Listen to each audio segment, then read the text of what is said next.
Hi అందరికీ. ఈరోజు veg Manchuria చేద్దాం రండి. ఇలా క్యాబేజీని చిన్న పీసెస్లా కట్ చేసుకొని అందులో బాయిల్ చేసిన పొటాటోస్ వేసుకొని కారం, సాల్ట్, జింజర్ గార్లిక్ పేస్ట్, సోంపు పౌడర్, మైదా 4 స్పూన్స్, కార్న్ఫ్లోర్ 2 స్పూన్స్ వేసుకొని బాగా కలుపుకొని రౌండ్ బాల్స్లో చుట్టుకొని బాగా వేడిగా ఉన్న ఆయిల్లో ఫ్రై చేసుకోవాలి. గోల్డెన్ బ్రౌన్ కలర్లో ఫ్రై చేసుకోవాలి. సో దట్ అప్పుడు బాగా నీట్గా క్రిస్పీగా వస్తుంది. ఈ మంచూరియాకి ఇప్పుడు కావాల్సిన గ్రేవీ ఐటమ్స్ చెప్పుకుందాం.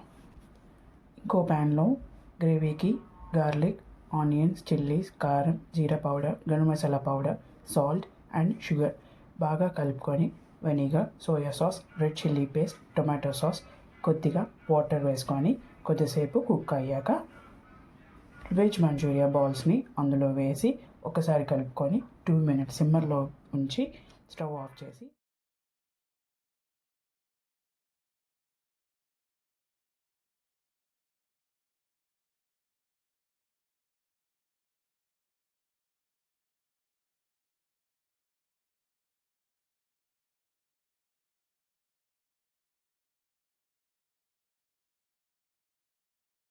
సర్వ్ చేసుకొని తినడమే. Bye friends.